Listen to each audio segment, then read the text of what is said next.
A ver, eh, primero, ya que ahora sí tenemos internet, voy a esperar unos segundos que cargue porque tenía una presentación que hay que recuperarla de Dropbox. Pero la idea básica es que esta presentación tenga dos partes. Una primera parte va a ser el resumen un poco de lo que vimos en una sesión de la escuela hartos sábados atrás, que es básicamente el pensamiento neoliberal en educación, tratar de amarrar un poco eso a nivel más macro, más abstracto. Y va a haber una segunda parte en que vamos a ver cómo ese pensamiento neoliberal en educación se va construyendo en su dimensión histórico concreta en Chile, durante la década de los años 80, 90 y 2000. Para esa segunda parte yo voy a echar mano a una elaboración previa de una investigación que se hizo en el Centro de Investigación Avanzada en Educación de la Chile, que es donde yo trabajo, que es una revisión de literatura que hicimos sobre educación pública, sobre la discusión académica sobre educación pública entre los años 80 y los 2000, o sea, desde el año 80 al 2010. No obstante, yo voy a hacer una interpretación más como político intelectual de ese trabajo, así que a pesar de que los trabajos que van a ser publicados en términos más académicos no son solo míos, son al menos el de educación superior, yo soy el autor principal de un paper que vamos a sacar, y en educación escolar el autor como secundario. A pesar de eso, no quiero comprometer a las personas con las que trabajamos en esa revisión de lo que voy a decir acá. Esto es solamente a título personal, porque es un análisis más bien político, no tanto académico de esa discusión. Eh, bueno, en primer término, en la primera parte, la sesión anterior, lo que tratamos de ver es como de construir una suerte de tipo ideal, de tipología ideal, de qué es lo que plantea el pensamiento neoliberal en educación. Yo me preocupé bastante en ese momento de separar el pensamiento neoliberal en educación de otras formas de defensa del mercado, de otras formas de defensa de la privatización de la educación, que son más burdas y más toscas. En particular, el pensamiento propiamente neoliberal es mucho más sofisticado de lo que a menudo pensamos, digamos. Entonces, su fuerza anida en que esta idea de mercantilización de la educación, ellos la defienden en tanto esa mercantilización permite por primera vez una distribución meritocrática de los capitales de la sociedad, en tanto el capital cultural no resulta heredable. Digamos. Yo no puedo, lo decía en ese momento, yo no puedo hacer que mi hijo sea la misma profesión que yo por el simple hecho de heredarle mi capital cultural. Él tiene que pasar de todas maneras por los 5 años de la universidad y por todo el ciclo de educación formal para ser médico, sociólogo o lo que sea, digamos. Yo no puedo simplemente heredárselo, como si, y como recoge la literatura habitualmente, yo puedo tener un hijo con que le falten, como se dice vulgarmente, que le falten los deditos para el puente, y le puedo heredar mi empresa igual, y él puede ser gerente de empresa, y así sucesivamente, hasta el final de los días, digamos. En la educación no ocurre eso, y esa capacidad que tiene el pensamiento neoliberal de decir, al entender la educación como capital y al ser ese capital en específico, el capital humano, cada vez más determinante en la estructura social,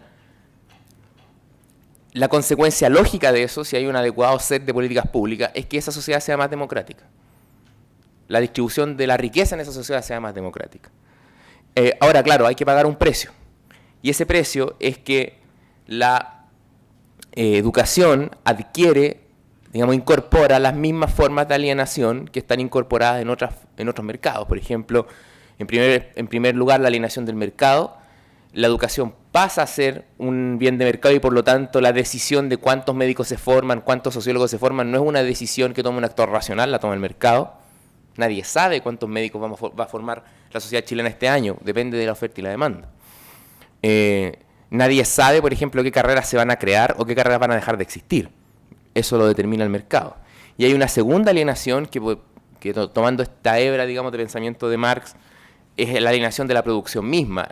Con el mercado la educación deja de ser concebida como una producción específica y se transforma en una producción específica en cada una de las áreas del conocimiento, se transforma en una producción transversal, en una producción de calidad, y que la lógica formal empieza a ser cada vez más relevante para organizar la enseñanza que los saberes específicos del profesor. Digamos. Eso son formas de... Entonces el profesor ya más bien es un burócrata en lugar de un profesor, y fíjense que le enseñamos matemáticas a los profesores de matemáticas durante 5 años, le enseñamos durante 5 años las formas de enseñarlas y evaluarlas, pero después le decimos: usted es un pelotudo profesor, no tiene derecho a evaluarlo, vamos a aplicar un SIMSE que lo hacen los tecnócratas, y el SIMSE nos va a decir cuánta matemática aprendieron los alumnos y no usted, porque en usted no confiamos. Para más remate, le hacemos una prueba inicia para ver si sabe, y si no sabe es culpa suya, ni siquiera nuestra. Esa idea de transformar al profesor en un simple, digamos, trabajador no calificado, digamos, descalificar, desreconocer el saber docente, eso es una tendencia natural de esta forma de alienación. Esta forma, insisto, es sofisticada, no es simplemente defender el lucro. Al contrario, el lucro es simplemente el dinero que proviene fuera del valor. O sea, hay lucro cuando no hay agregación de valor. En la ideología capitalista, en el pensamiento neoliberal, para que haya ganancia, tiene que haber agregación de valor. Yo tengo que tener un mínimo de calidad. Si no demuestro esa calidad, no puedo cobrar. Por lo tanto, el pensamiento neoliberal no es una defensa del lucro. Traté de dejar eso específicamente claro la vez anterior, con tal de distinguir con quién estamos peleando en la discusión nacional. Cuando hay una defensa del lucro porque sí, yo creo que ya incluso ya no la hay.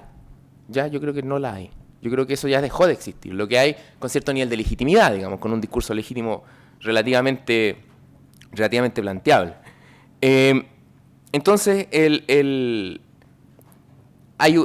mismo capitalismo tiene que aprender, tiene que construir herramientas sofisticadas de análisis de la sociedad para saber cuándo hay agregación de valor y cuánto corresponde cobrar. Eso el mismo capitalismo no lo tiene claro, porque la mercantilización de la educación es un proceso sumamente sofisticado y tiene que construir formas de conocimiento específicas para eso. No es tan fácil. Piensen ustedes que la educación es un proceso que se demora 12 años, o 17 si es que le agregan la educación universitaria, y luego se realiza en el mercado durante otros 40. Entonces es un proceso enormemente complejo de relaciones sociales que tiene que ser subsumido en formas de indicadores abstractos para poder ser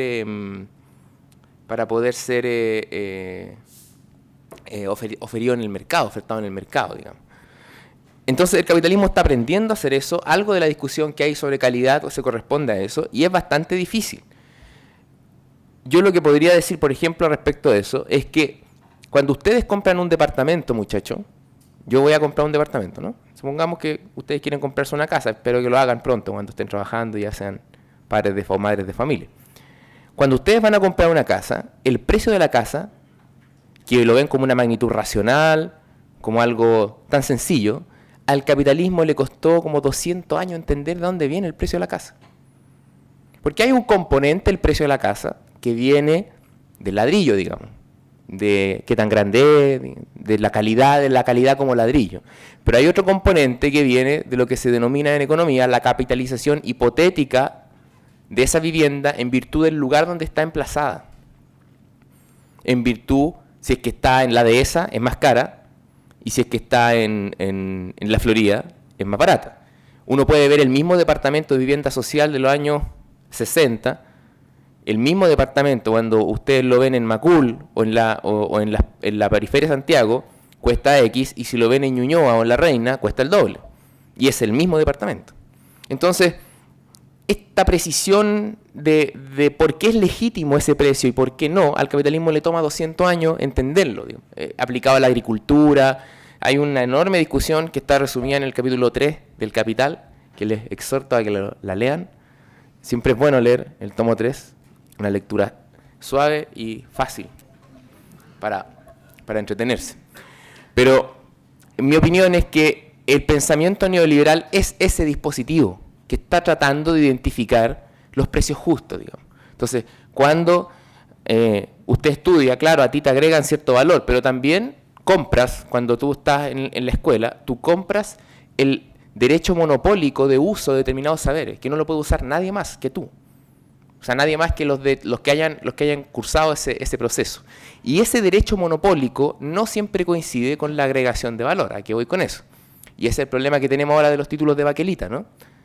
Yo estoy en la Universidad de la América y te hago abogado. Y el abogado de la Universidad de la América puede firmar los mismos documentos que el abogado de la Universidad de Chile. Aquellos documentos que tienen que firmar los abogados para que haya trámites legales.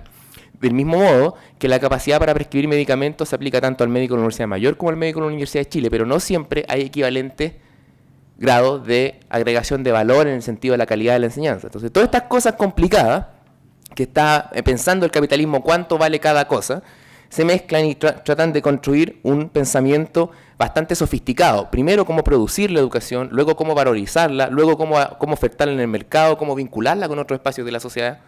Es el programa de investigación del pensamiento neoliberal. Y en ese sentido es un pensamiento bastante... es menos de trinchera de lo que pensamos, digamos, porque no es un pensamiento hecho para pelear con nosotros, digamos, ni para pelear con los... Bueno. Dicho esto, el pensamiento neoliberal lo que trata de plantear es que en la medida que conocemos esta calidad educacional y conocemos cuán rico tú te vas a hacer por estudiar medicina y cuál medicina, en la medida que esa magnitud se torna racional, del mismo modo que el precio de una casa y de un terreno es racionalmente conocido por los actores del mercado, solo allí puede haber meritocracia.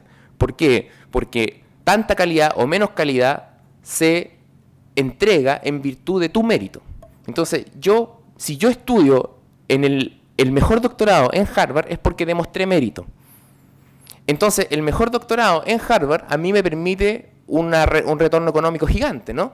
Pero eso está justificado en la medida que yo sea meritorio. Entonces, si yo hago alto esfuerzo, les recomiendo leer la columna de la entrevista a Carlos Peña en qué pasa, que dudo mucho que sea una entrevista, me parece más bien está escrita, digamos, tiene la pluma de él, o si se lo entrevistaron, después se la pasaron para que la arreglara. Pero Carlos Peña ahí deja claro que la noción de mérito no es el talento, el mérito es el trabajo. Entonces, si usted se saca la cresta, usted puede llegar a hacer lo que quiera y va a recuperar lo que invirtió trabajando, lo va a recuperar en éxito económico. Si eso ocurre, insisto, puede haber movilidad social, puede haber meritocracia. Había una pregunta en la sesión pasada en el sentido de que decía un compañero, chuta, pero en la educación pública tradicional también se construye igualdad, en la medida que la educación pública era un espacio, digamos, separado de la sociedad civil, separado del mercado, y ahí usamos uniforme y usamos túnicas en los tribunales de justicia para que no aparezcan las diferencias sociales. Entonces, ¿en qué medida el pensamiento neoliberal plantea que es más potente la educación concebida como capital humano para producir igualdad que la educación pública para producir esta igualdad, por decirlo de alguna forma, esta igualdad ciudadana, ¿no? En que todos usan uniforme y los jueces se ponen túnicas para que no vean cuál es el juez que gana más plata y se compra ropa más cara. Lo mismo en los estudiantes. Y la respuesta que da el pensamiento neoliberal a eso, muchachos, es que esa forma de igualdad, tal como lo había dicho Marx en su momento, es una forma de igualdad abstracta. La forma de igualdad del ciudadano es abstracta, nadie es un ciudadano. El ciudadano es una figura abstracta, ¿no? Entonces, ¿a qué le gusta más uno, la igualdad real o la igualdad abstracta? Siempre es mejor la real, ¿no? Entonces el pensamiento neoliberal dice, agarren toda su educación pública y bótenla al carajo, porque esa era una ilusión de igualdad. Yo no les voy a decir igualdad de resultados, sería injusto. No voy a premiar igual al que no estudió, al que se dedica a hacer la cimarra, a chatear en clase, respecto al que dejaba de ir a carretear para estudiar. No lo puedo premiar igual. Pero lo que voy a hacer es romper esta idea de igualdad abstracta, porque detrás de esa igualdad abstracta habían viejas castas y oligarquías académicas, le llama la discusión italiana, y Brunner recoge eso, digamos. Habían viejas oligarquías académicas que ellos sí eran los dueños de la cultura. Entonces el pensamiento neoliberal toma las banderas de la modernidad y dice, yo voy a secularizar la educación, se proyecta como más humano que las formas anteriores de propiedad sobre la cultura, por ejemplo, en la idea de autonomía universitaria. ¿Por qué hay autonomía universitaria? ¿Qué proceso transcurre en la universidad que justifique ponerla por encima de la ley? Eso es medieval para el pensamiento neoliberal. En la universidad no pasa nada que no pase en otros espacios de la sociedad. No hay nada mágico, no hay nada virtuoso, no hay nada más mágico, más virtuoso que pueda hacer cualquier cosa.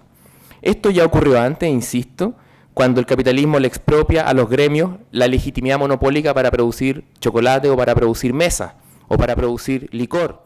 El capitalismo ya les expropió y les dijo, no hay una artesanía en producir chocolate, no hay algo especial que no pueda hacer cualquiera, que no pueda ser ayudado de una máquina, y por lo tanto ustedes no tienen reconocimiento legal propio para hacer chocolate o para hacer mesa. Yo también. Ahí viene la idea de Piñera de sociedad docente, es la sociedad la que educa. no es alguien ubicado por encima de la sociedad. Por eso es que la autonomía universitaria, y fíjense que el pensamiento neoliberal va destruyendo esta autonomía, o de legitimidad de esta autonomía universitaria, en la medida, y bueno, y después la defiende, pero ojo, la defiende, en Chile, lo vamos a ver ahora, la defiende como libertad de empresa. La defiende como propiedad privada, digamos, se resignifica. Ya no es la legitimación de un proceso que está por encima de la sociedad y que los demás mortales no lo pueden entender, por eso los carabineros no pueden entrar a la universidad, porque son simples mortales, no pueden entender que si hay gente pegándose puede estar produciendo conocimiento. Digamos. Entonces el carabinero tiene que decirle, carabinero, usted no le dio, ¿qué es lo que, ojo, qué le dicen los estudiantes a los carabineros cuando los carabineros quieren entrar a la universidad? ¿Qué le dicen? ¿A ver, alguien acá que ha ido en alguna marcha? Jóvenes, ciudadanos, respetuosos de la igualdad del ser humano, ¿qué le dicen a sus colegas? Den la prueba, ¿no? Den la prueba. Eso le dicen. Vamos a entrar a la universidad, den la prueba. Claro, porque acá solo entramos los que... Y usted es carabinero nomás, ¿no? Eso, el capital humano dice, basta de eso. Basta. No transcurre un proceso en la universidad y por lo tanto no se legitima la autonomía. ¿Ok? Ahora, también me preocupé en ese momento de decir que este pensamiento neoliberal está en las antípodas del pensamiento de los derechos universales sobre educación. ¿Y por qué? Porque hay varias razones. Primero, porque el pensamiento neoliberal y su interpretación de la meritocracia hace que solo algunos puedan recibir educación y ciertos tipos de educación. Eso genera, si lo pensamos en términos económicos, como ellos piensan la educación, eso genera monopolios legítimos. Hay monopolios legítimos. ¿Por qué nadie puede...? El otro día Ricardo Paredes, un profesor de esta facultad, decía, ya está bien, educación gratuita, universal, pero no van a ponerse a pelear ahora por doctorados gratuitos y universales para todos. Digo. Significan, ¿qué pasaría si todos estuviéramos grados doctorales? ¿No? Hay un capítulo de Futurama que reflexiona sobre eso. En Irlanda ya no hay pelea en los bares porque todos son doctores. Digo. Todos en Irlanda se había dejado de tomar cerveza porque todos tenían un grado doctoral. Entonces, no es posible, eso es lo que está tratando de decir el pensamiento meritocrático, no es posible que haya acceso universal a todos los niveles educacionales. Son formas de propiedad que son monopólicas, solo la tienen algunas castas, no se pueden comprar. Yo no puedo comprar un título profesional en Harvard. O sea, puedo engañar, tendría que falsificarlo. Y eso podría pasar, pero en términos legítimos yo no podría comprarlo. Tengo que merecerlo.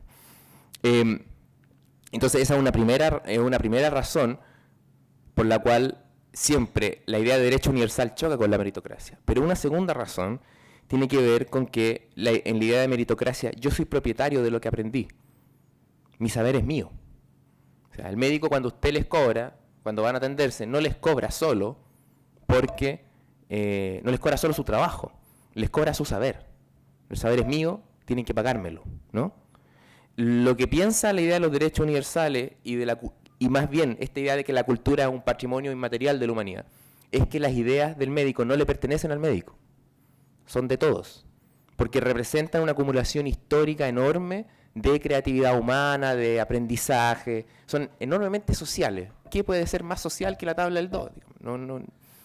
¿Cómo alguien va a ser dueño de la tabla del 2? Sería muy, muy raro, ¿no? Entonces, el pensamiento meritocrático legitima la apropiación de la cultura, no por una casta, por un gremio, como ocurría antes, por un colegio profesional, sino por un individuo. Si yo soy meritorio, yo puedo aprender, y si aprendo esto es mío. Y en ese sentido, el pensamiento meritocrático está en las antípodas de la idea de derecho social universal.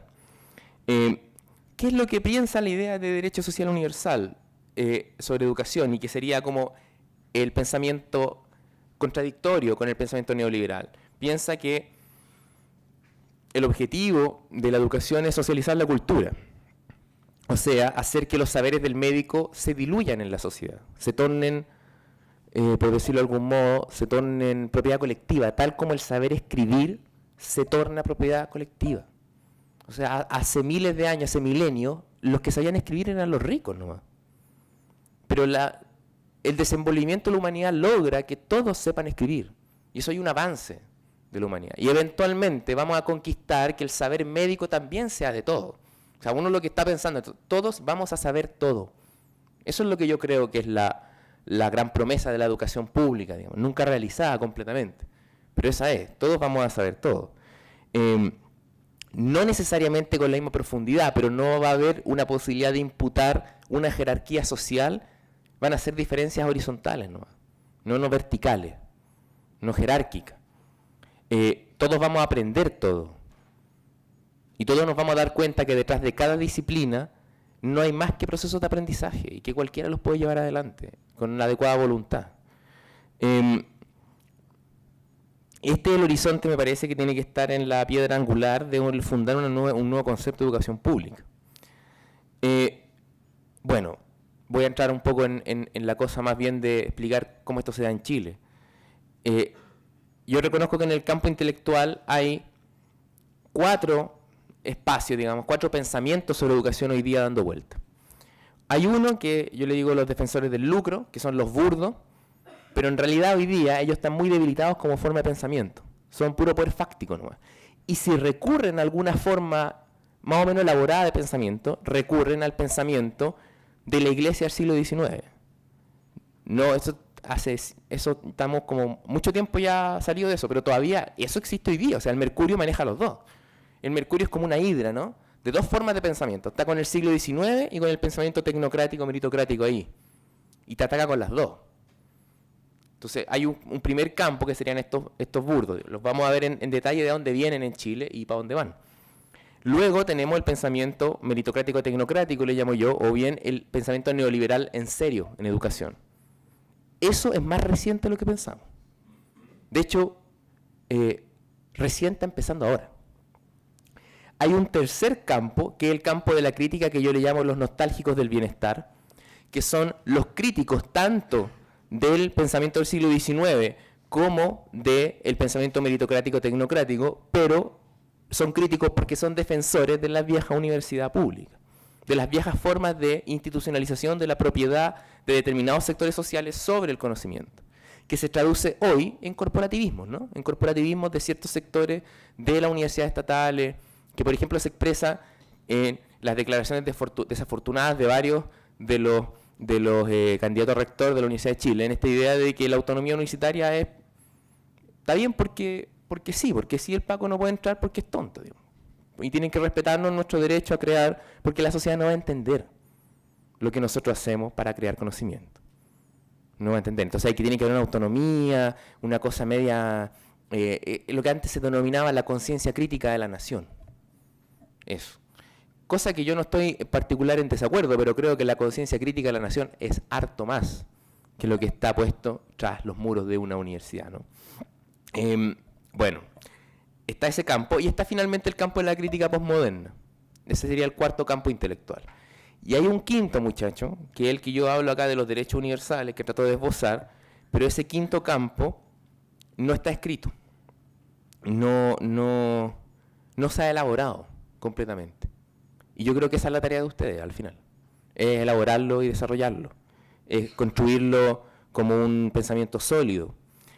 Bueno, estas 4 formas de pensamiento se articulan histórico concretamente y vamos a revisar ahora cómo fue esto, cómo fue esta historia, en virtud de este trabajo que yo les comentaba que habíamos hecho en el CIAE. Y lo que me interesa es hacer un análisis político de esto. ¿En qué sentido?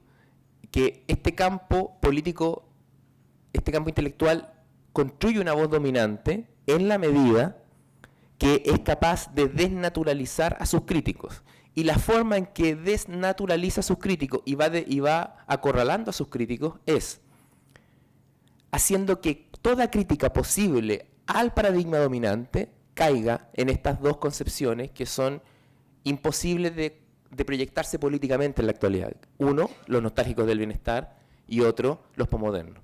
Porque frente a uno u otro, siempre el paradigma dominante queda apropiado de las banderas de la libertad y de la modernidad. Y por lo tanto, quien se oponga a él o está loco, es un postmoderno, eso es muy hippie, eso no se puede hacer, está bien, usted puede hacer la metodología Montessori, el Rudolf Steiner, el Waldorf, pero eso como para 3 personas porque no se puede educar a un país así. O sea, usted está bien, pero para nicho, para loquito, digamos, para gente rara. O usted quiere volver al siglo XX, está empecinado, le gusta el siglo XX, quiere volver de nuevo, si eso ya fue. Quiere volver a esta idea que la igualdad, un espacio abstracto, bla, bla, bla, bla, bla, ¿no? Eso ya fue. Y en la medida que el pensamiento logra hacer eso, porque esto no es abstracto, logra hacer eso, cualquier crítica queda imposibilitada de proyectarse intelectualmente de una manera más o menos sólida. La tesis que acá vamos a dejar entrever es que, en realidad, el pensamiento dominante en educación en Chile no ha sido el pensamiento neoliberal. Ha sido una forma de encubrir lo que yo le llamo este rentismo educacional. Vamos a explicar eso un poco más en detalle. Y si tiene alguna elaboración, es el pensamiento de la Iglesia del siglo XIX. La reforma educacional de la dictadura llevó las cosas de vuelta. La retroexcavadora grande, ¿no? La verdadera retroexcavadora. Si la verdadera retroexcavadora fue la que hizo la dictadura, ¿no? Esa es la retroexcavadora que aplacó todo lo que había avanzado el siglo XX y volvimos al siglo XIX. Como forma de legitimación de eso, por cierto, se recurre al pensamiento neoliberal. Pero como ya hemos visto sucesivamente en los sábados acá, en Chile el neoliberalismo es discurso nomás, porque lo que hay es otra cosa. Esa es la tesis. Luego, el pensamiento neoliberal en serio aparece recién hoy día como una posibilidad real de ser dominante.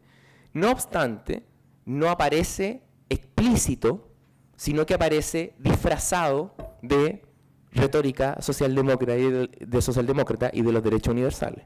Entonces, en el campo intelectual, muchachos, tenemos al siglo XIX disfrazado de neoliberal y a los neoliberales disfrazados de derechos universales.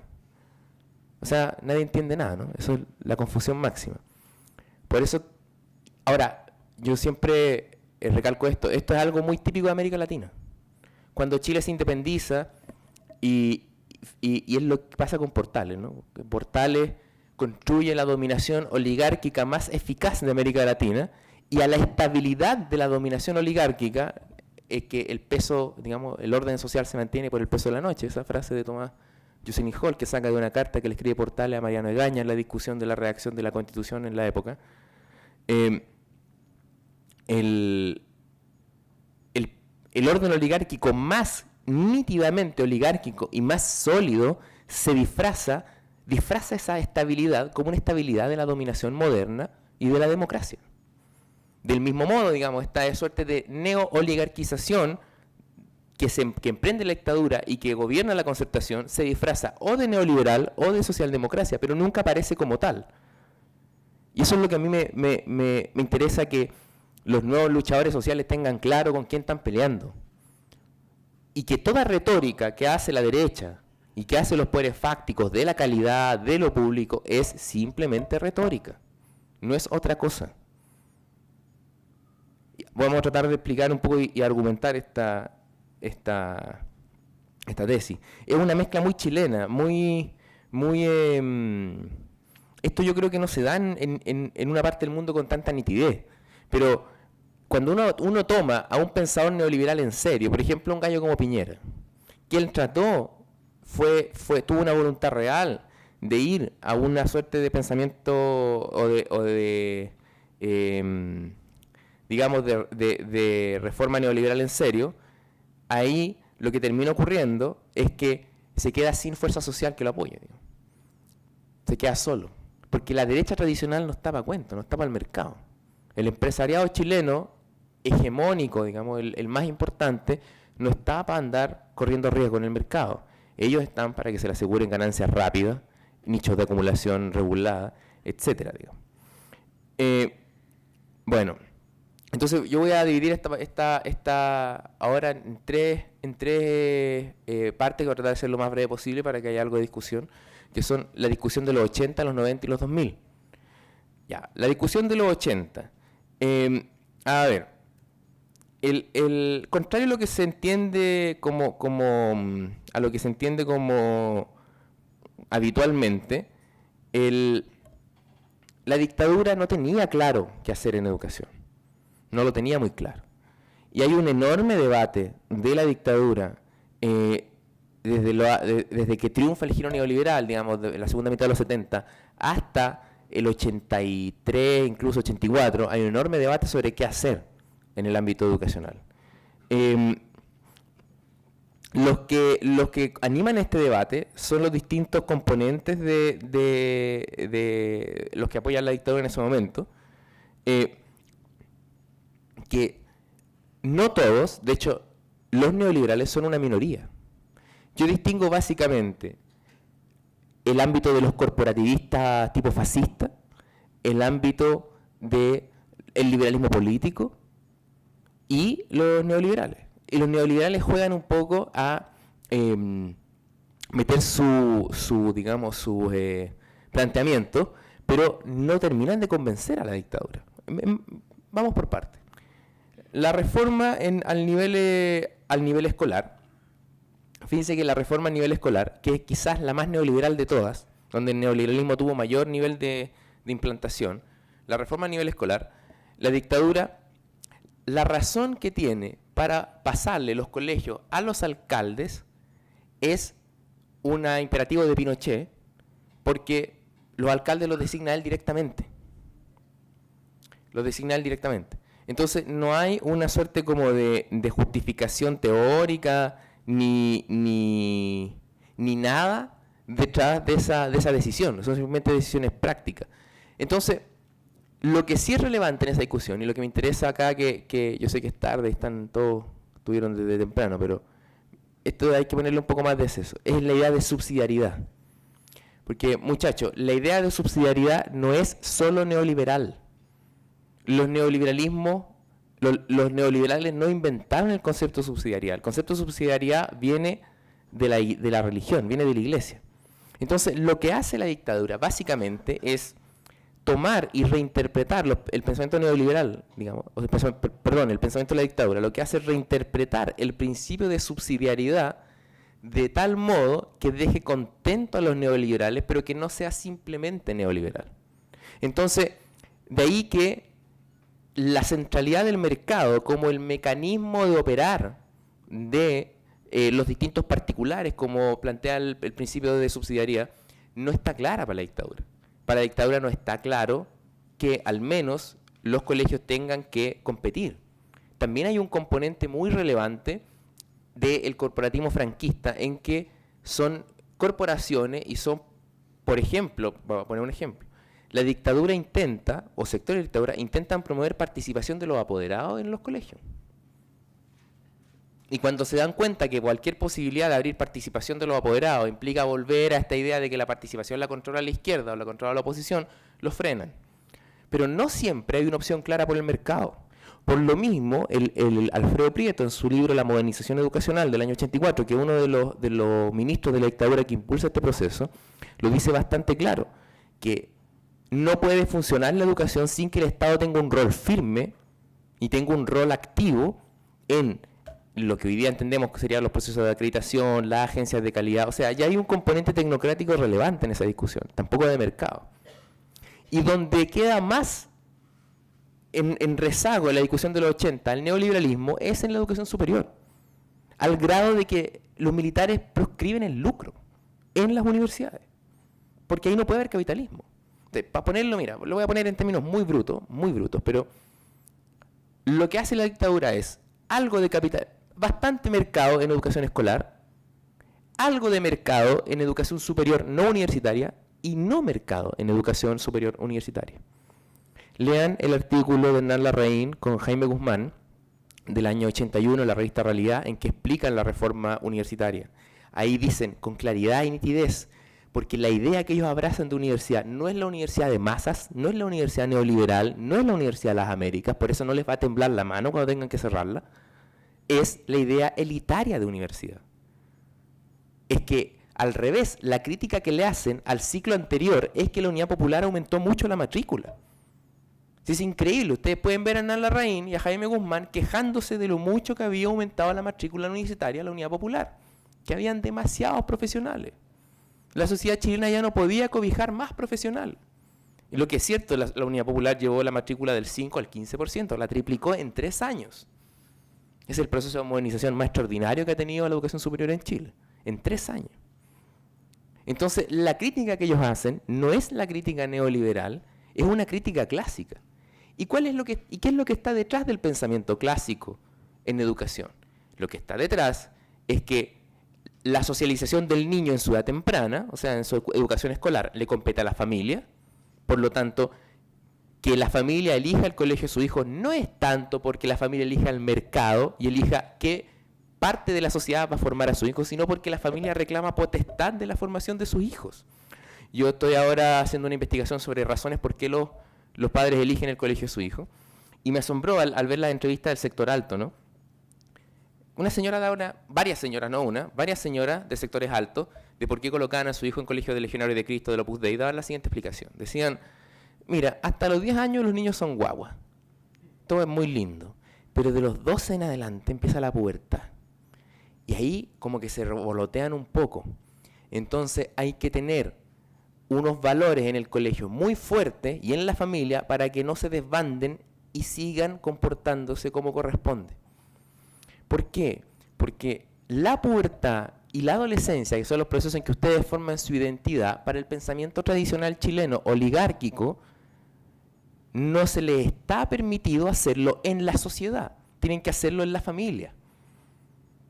Porque la sociedad es mala, porque se pueden pervertir. Ese es el argumento que está detrás de la reforma educacional de la dictadura. ¿Y por qué pocas universidades? Porque con las universidades corremos el mismo riesgo. Porque la formación universitaria requiere demasiadas cuotas de libertad, y darle libertad a los rotos, eso se puede pervertir o se puede politizar. Entonces, poquitas universidades, y el principio de elección de escuela no es para que haya mercado, sino para que haya familia. Y es distinto. Estamos hablando de sectores sociales que ellos tienen como 13 hijos. El otro día alguien me contaba eso. Una familia de 13 hijos. En colegio en que pagan 300.000 por cada uno, es harta plata. Es harta plata. Bueno, yo creo que el argumento que se impone para que no haya lucro, en ese momento no es solo la presión, digamos, de un sector liberal, político que existe, sino es la presión del sector conservador. Entonces, el pensamiento neoliberal siempre está jugando de subalterno, al menos en esa reforma, respecto al pensamiento clásico que está aplicando la retroexcavadora para llegar al siglo XIX.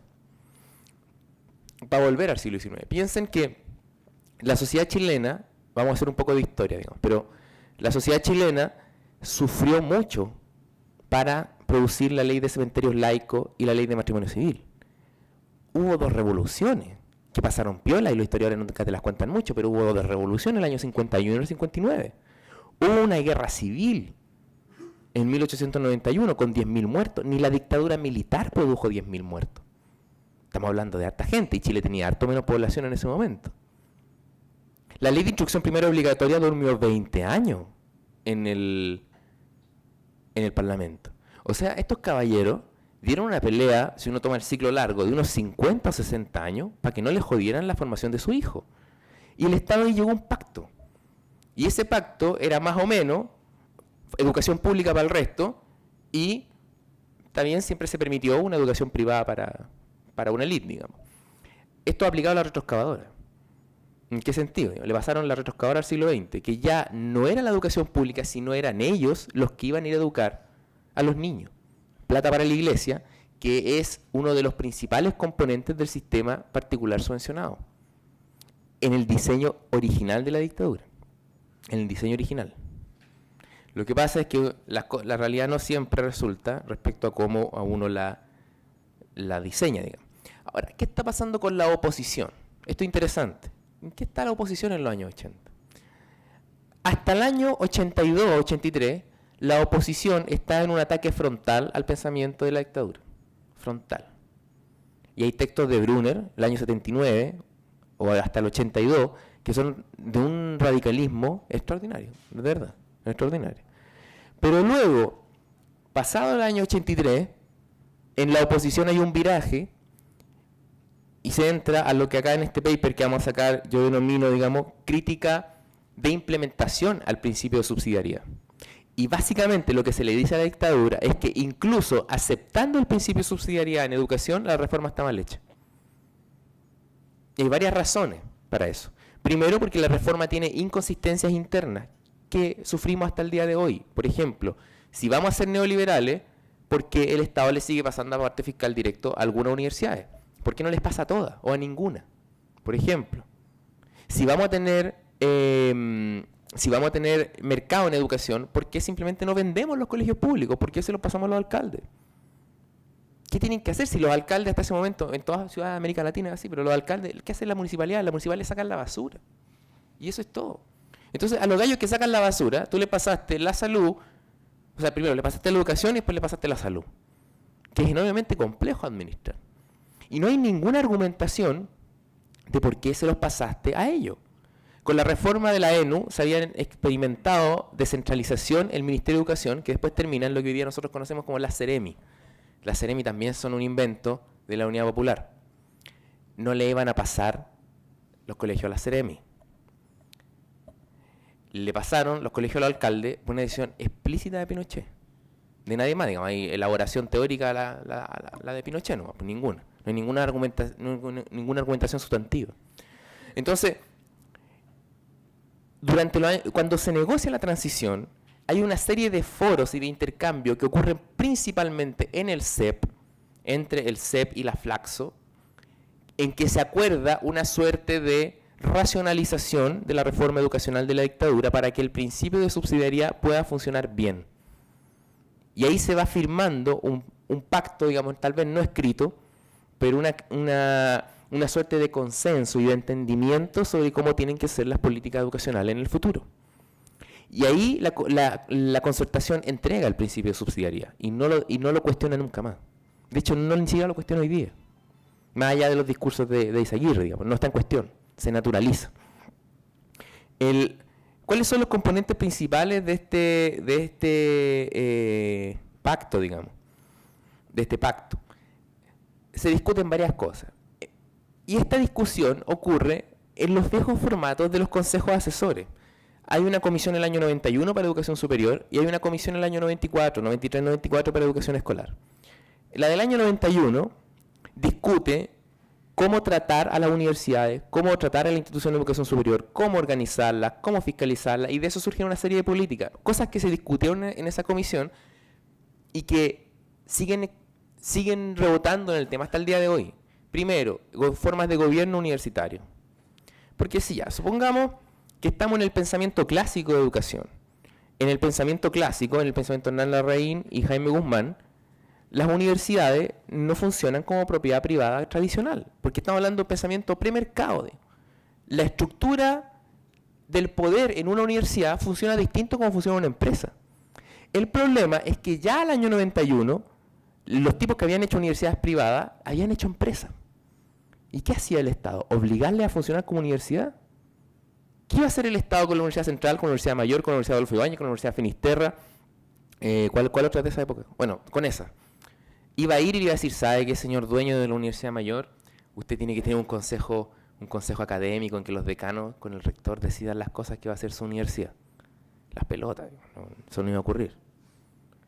¿Qué ocurrió? Ahí Brunner, en su genialidad, recurre a la vieja idea de autonomía universitaria. Entonces dice, las universidades son autónomas, hagan lo que quieran. ¿Bien? Él resignifica la idea de autonomía universitaria. Y fíjense que es muy interesante porque el Estado, hay una postura maximalista que es en la que levanta Curar y Cox, que son también dos intelectuales de la educación de la concertación, que es que los académicos tienen que participar en las decisiones de la universidad, como ocurre en cualquier universidad, ¿no? Y finalmente el Estado chileno, al darte un permiso para hacer una universidad privada, te hace una recomendación y te dice, yo le recomiendo que usted le pregunte a los académicos para las decisiones que va a tomar en su universidad. Entonces, si alguien fue metiendo el principio neoliberal y el mercado, fue la concertación, no fue Pinochet. Pinochet está en el siglo XIX. Es la concertación la que lleva esa reforma al siglo XXI, dijera Brunner, digamos. El año 93, el ministro de Educación, Jorge Arrate, esto a mí me gustaría, yo no lo he conversado con él directamente, me gustaría conversarlo, pero el año 93, el ministro de Educación, Jorge Arrate, instala el copago. ¿Qué significa? Porque hasta ese momento los colegios particulares subvencionados eran gratuitos. En el ladrillo, muchachos, que es la reflexión del año... El ladrillo creo que ni siquiera es de la dictadura, es anterior. Ladrillo es el libro, digamos, que sintetiza donde está este economista, no me acuerdo cómo se llama. El del ladrillo, ¿cómo se llama? ¿Mm? No, no es Bardón, güey. Bueno, da lo mismo. Me voy a acordar, si acá lo tengo citado. Castro. Ya. Y ellos hacen toda una argumentación de por qué la educación escolar tiene que ser gratuita. Es más, en los instructivos de Odeplan del año 76 y en los informes de Odeplan hasta el año 86, no solo se defiende que la educación escolar tiene que ser gratuita, hay que pagarle a la gente para que vaya al colegio. Sí, bueno, hay que pagarle a la gente para que vaya al colegio. Piñera, en su tesis doctoral del año 80, defiende lo mismo. La educación escolar debe ser gratuita, hay que pagarle a la gente que vaya al colegio. En cambio, el año 93, la Concertación, en un giro que es incomprensible, plantean, no, los papás tienen que pagar por la educación. Y ese es un principio que está nítidamente inspirado en políticas neoliberales, incluso más neoliberales que la que plantea Friedman, y se instala en el año 93. ¿Con qué excusa? Con la excusa que la subvención es insuficiente y no hay plata para elevar la subvención, y que es poquita plata y que el cobro va a ser voluntario. De nuevo, nadie esperaba que eso creciera tanto. Nadie. ¿Cuál es en la negociada? La gente de izquierda de la Concertación plantea que se haga una ley de donaciones para que podamos evadir impuestos y donar a los colegios públicos. Evidentemente, no sé cuánta gente ha usado esa ley de donaciones. Yo creo que para el Instituto Nacional debe ser, ¿no? Pero re poca gente. Entonces, en los 90, muchachos, en los 90, toda la reflexión intelectual es el surgimiento recién del paradigma neoliberal en educación, que antes está escondido. Está muy, muy, muy escondido, porque lo que domina el siglo XIX, todavía es dominante el siglo XIX. En la reforma del año 97, que plantea a fines de los 90 para la educación superior, en que se discute lo que en ese momento se llamó la ley Marco, que era básicamente la idea de llevar a todas las universidades a una igualdad de trato y terminar con esta división entre las tradicionales y las nuevas. Esa ley, esa sí está inspirada en la ideología del capital humano, en el pensamiento neoliberal, en todas esas cosas. Pero antes de eso, no hay neoliberalismo. Fíjense, muchachos, que en los años 90, en los años 90, las universidades, todavía el rector lo elige el presidente. Y de hecho, hasta el día de hoy, legalmente, el rector lo designa el presidente. Lo que pasa es que se hace el ademán de democracia. A ver, por ejemplo, si la presidenta Bachelet no quisiera instaurar como rector al que ganara la elección ahora de la Universidad de Chile, perfectamente podría no hacerlo. Perfectamente. Entonces, ni siquiera en educación superior hubo modificaciones a ese tipo de cosas. Las modificaciones que se trataron de impulsar fueron más neoliberales. Y ahí enfrentaron la lucha corporativa de las viejas instituciones del Estado. Porque cualquier reforma neoliberal las iba a dejar peor que antes. ¿En qué sentido? Iban a tener que competir en peores condiciones e iban a perder lo poco que tenían de aporte fiscal directo. Porque toda esa plata se iba a entregar al sistema en su conjunto. Darle aportes directos a instituciones que no son del CRUCH es el viejo sueño de Brunner. Brunner plantea esta agenda en los años 80 ya, ni siquiera algo de los 90. Bueno, lo que resulta relevante rescatar cuando viene la década de los 2000 es que los efectos, muchachos, que genera la expansión educativa no son predichos por nadie. Nadie esperaba que la educación creciera tanto, nadie. ¿Y por qué? Porque, de nuevo, la educación superior estaba pensada como un dispositivo para las élites, no para las masas. Lo que estaba diseñado para las masas era los institutos profesionales y centros de formación técnica, pero ninguno de ellos creció relevantemente desde los 90 hasta ahora. Recién en el 2006 se pusieron a crecer. Porque hay razones sociológicas, ¿no?, de por qué eso ocurre. Eso lo podemos discutir en otro momento. Pero por ahora lo que me interesa a efectos de la discusión es que este sistema educacional, que era del siglo XIX, con algunos componentes neoliberales, explota. Porque tiene que absorber al doble de gente en pocos años. Entonces, cuando queda la crema, muchachos, que la crema queda, la cagada queda como a mediados de los 2000, ahí recién viene la política de la concertación de guiar al mercado. O sea, está la ensalada. No hay un sistema de educación superior. Lo que tenemos del siglo XIX metido en la actualidad. ¿Cómo arreglamos esta cuestión? Tenemos, ridiculece el otro día, voy a decirlo anónimamente, para que quede claro nomás, ¿no?, para contar la anécdota, pero un rector de un instituto profesional, de una empresa que tiene una universidad, instituto profesional, ICFT y es un holding, un rector dijo en pasillo: oye, esta cosa es loca porque yo compito con mi propia universidad y mi propio CFT. O sea, compito, no puedo ni siquiera colaborar conmigo mismo. Menos voy a... O sea, ni siquiera le hago... ni siquiera me permiten hacerle, homologarle los ramos a los muchachos que vienen del CFT, Aramipe, menos se los va a colaborar se los va a homologar con el que está al lado, que es la competencia. Entonces, el sistema educacional chileno, que era este engendro del siglo XIX, tenía que ser racionalizado, tenía que ser mínimamente organizado para que funcionara como mercado, porque no había funcionado como mercado. Se había expandido, ¿no?, pero no había competencia. Entonces, la genialidad de Brunner es haber planteado lo siguiente, haber dicho esto: yo no puedo volver atrás, no puedo volver al pasado, volver a la educación pública del siglo XX, porque eso ya fue dejado atrás, y ahí echa mano a lo que yo dije al inicio, mostrar a esas viejas capas burocráticas como reaccionarias. No puedo volver atrás. Pero tampoco puedo entregar todo al mercado, porque el mercado en Chile produce caos. No era el mercado lo que había producido caos, era el siglo XIX. Era esta educación rentista que no agrega valor, que es para unos pocos, elitaria, segmentada, en gran medida controlada por la iglesia. Pero no importa, eso era el mercado. ¿Por qué? Porque era privado. Entonces, no estoy con los viejos de la educación pública y tampoco estoy de acuerdo con entregarle todo al mercado o a los privados, aunque no sea mercado. Estoy por, dice Brunner, guiar al mercado.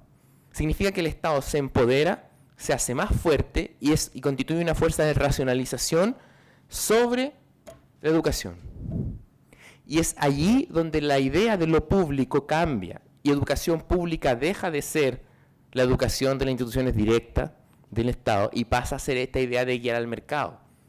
El interés público lo salvaguardan las agencias, lo salvaguarda la Agencia de Calidad, ahora la Agencia de Calidad para la Educación Superior, lo salvaguarda la acreditación, lo salvaguarda la superintendencia, la fiscalización, etcétera, etcétera, etcétera. Y las instituciones, cada una, son particulares. Son simplemente particulares. Sean del Estado o no.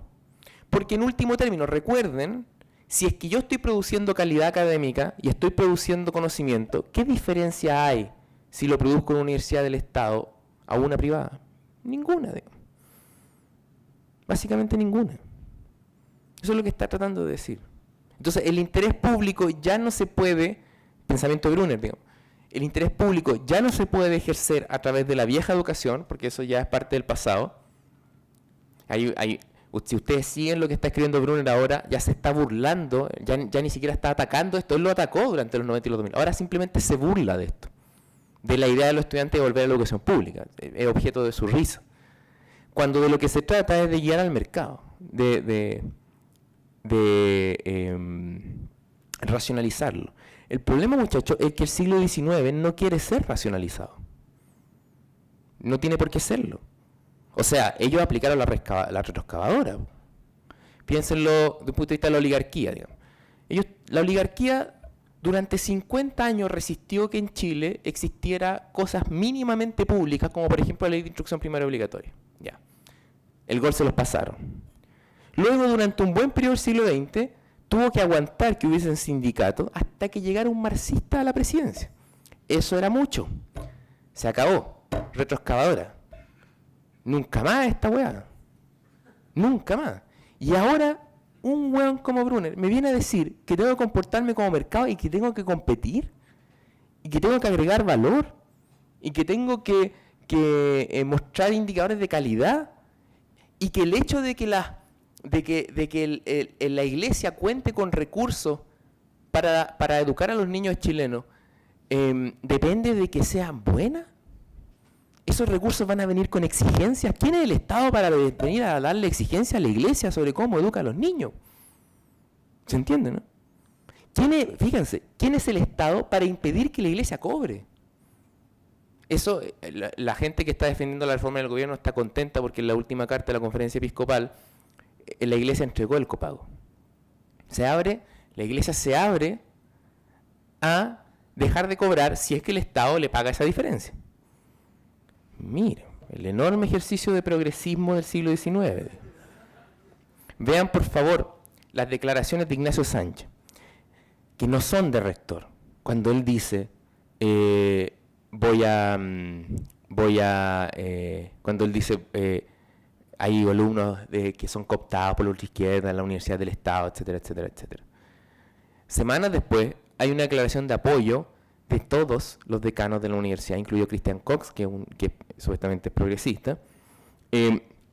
Lo que ahí dice, la posición que defiende Ignacio Sánchez dice, yo no voy a aceptar que se discrimine a las universidades que no son del Estado. ¿Por qué el Estado debiese discriminar a las universidades que no son del Estado a la hora de asignar recursos? Hoy día, la Universidad Católica, por aporte fiscal directo, recibe el doble de aporte por alumno que el que recibe el promedio de la Universidad del Estado. No obstante, el rector de la Universidad Católica alega discriminación. Porque el siglo XIX no va a dejar que le hagan mercado.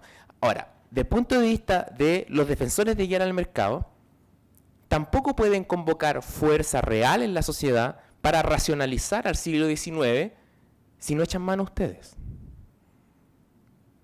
Porque efectivamente, con los argumentos del siglo XIX, a ustedes les cobraron plata que no debían cobrarle, porque le dieron títulos de baquelita.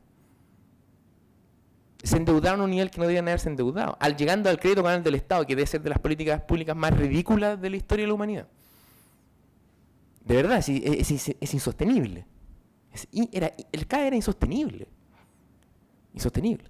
Entonces, por un lado, tú tienes al poder fáctico que si tiene algo... A ver, me están haciendo señas atrás que se acabó. ¿Sí? Ya, dice que 15 minutos más. Bueno, voy a tratar de cerrar. Ya, que parece que está perdido, nos tenemos que ir. Pero mira, a ver, para ir cerrando. El siglo XIX, su defensa de legitimidad está en la familia y en la libertad de los particulares de hacer lo que quieran, ¿ya? Por eso, insisto, no es mercado del siglo XIX. Para hacer que se comporten racionalmente como mercado, el Estado tiene que acumular fuerza, digamos. Pero para acumular fuerza necesita convocar otras fuerzas sociales y los intelectuales en ese ejercicio tienen que pegar el pensamiento tecnocrático y meritocrático propiamente neoliberal con la retórica de los derechos sociales universales. Y ese es el engendro que anda dando vuelta ahora. Y como es un engendro que carece totalmente de coherencia lógica, la forra por la izquierda, digamos, la forran ustedes, y por la derecha la forra Carlos Peña, que es básicamente lo que siempre le está diciendo al ministro Izaguirre, pero el ministro Izaguirre, córtela a decirle a los estudiantes que usted piensa igual que ellos, porque usted no piensa igual que ellos.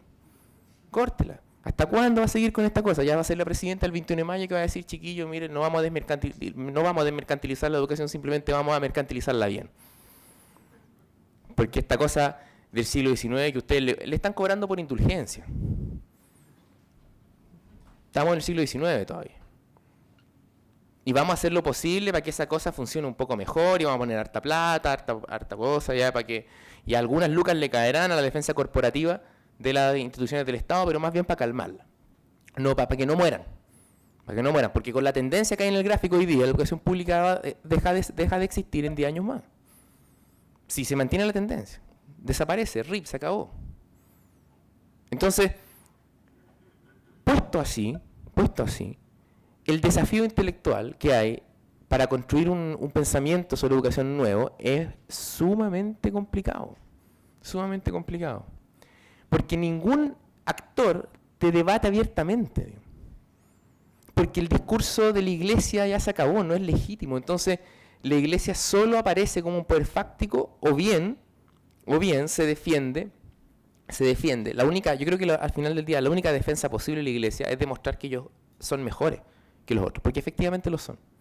Entonces, los que van a perder acá, muchachos, los que van a perder, al final del día, esta es mi opinión, lo que van a perder, es que los que lucraron mucho y no son de los poderes fácticos, esos están fritos. El Loret, los pymes de la, ¿cómo se llama? Los pymes de la enseñanza escolar, la gente que tiene 1, 2, la cuca, digamos, la cuca tiene colegio, ella para la casa. ¿Qué va a pasar, muchachos? Miren, fíjense lo siguiente, ¿qué va a suceder? En la medida que va a haber más plata del Estado y que esa plata del Estado va a ir a parar a menos oferentes y cada vez más concentrados, va a aumentar la desigualdad. Y eso no hay cómo esconderlo. No hay cómo esconderlo. Termino con esta reflexión, digamos. Hoy día, el pensamiento neoliberal en educación en Chile, histórico concretamente, solo puede surgir y solo puede ser dominante en la medida que se monte orgánicamente sobre fuerza real, sobre capacidad real para impulsar transformación en la educación o para defender lo que existe. El bloque en el poder, el bloque dominante que organiza el pensamiento dominante, ese bloque le va a ofrecer limitadas posibilidades de desarrollo al pensamiento neoliberal. Porque tiene que defender el rentismo, porque tiene que defender el interés de las familias, porque tiene que defender a la iglesia.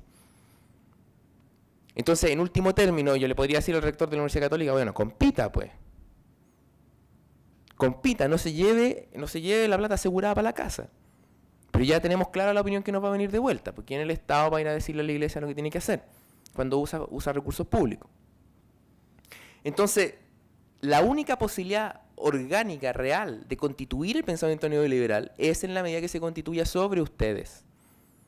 Del mismo modo que la única forma de hacer viable el neoliberalismo en Chile fue a través de la concertación.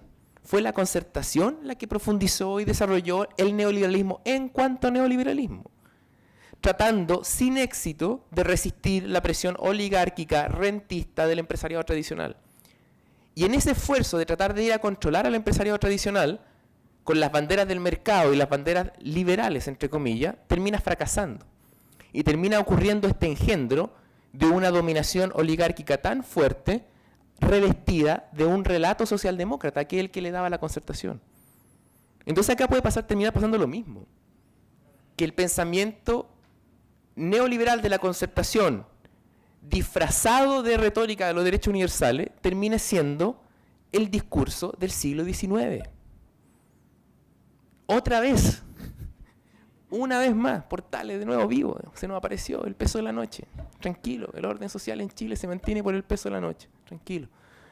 Y eso es lo que yo creo que ustedes están llamados a combatir, a construir un pensamiento, una capacidad de elaboración que sigue funcionando, ¿no? Sí, construir un pensamiento y una capacidad de elaboración que les dé autonomía y solo en ese sentido capacidad de acción política para pensar por sí mismo y para impedir, porque en Chile, por la estructura del poder, yo creo que no es viable un neoliberalismo en serio, porque no hay un actor empresarial dispuesto a seguir esas reglas.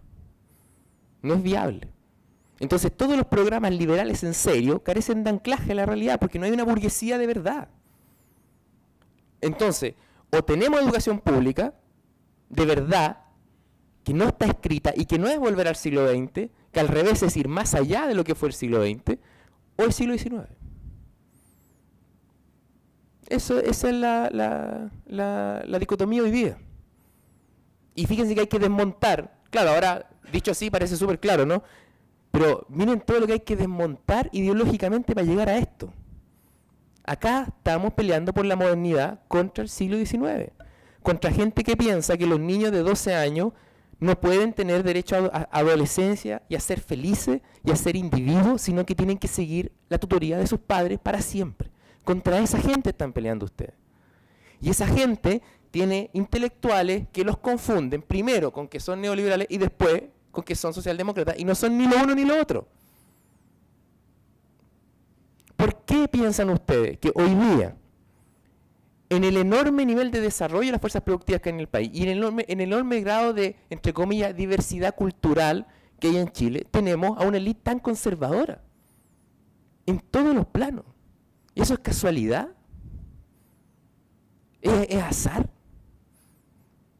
No, lo que sucede es que esa gente ha estado ahí 200 años impidiendo el arribo de la modernidad. Y el siglo XX lo estuvimos contra las cuerdas, pero nos ganaron. Y ahora de nuevo. Y muy chistoso porque se disfrazan siempre de modernos. Y siempre tienen intelectuales que logran hacer compatible a efectos de la educación, pero también de otros planos, esa forma cavernaria de existir con el acceso al mundo moderno. Y nosotros, fuerza subalterna, tenemos dos opciones.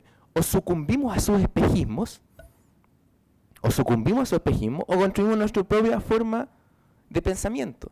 Y por eso es que no hay que darles nunca, por eso me preocupa caer en la nostalgia del siglo XX y me preocupa caer en los postmodernos, no hay que darles nunca las banderas de la modernidad a ellos, porque no las tienen. Entonces, a efecto de la reforma actual, hay que construir un pensamiento que releve el carácter público de la educación como socialización de las ideas, como libertad. Nosotros tenemos que hacer que la educación sea mejor, no de calidad, porque la palabrita calidad a mí no me gusta mucho, pero que sea mejor, que haya más educación, que se organice más racionalmente. Y todo eso es imposible sin una reforma de la educación pública. Es imposible sin una reforma en esta dirección. O sea, o ustedes ganan o estamos en el siglo XIX. Eso es lo que les quiero terminar de transmitir. Eso. Gracias.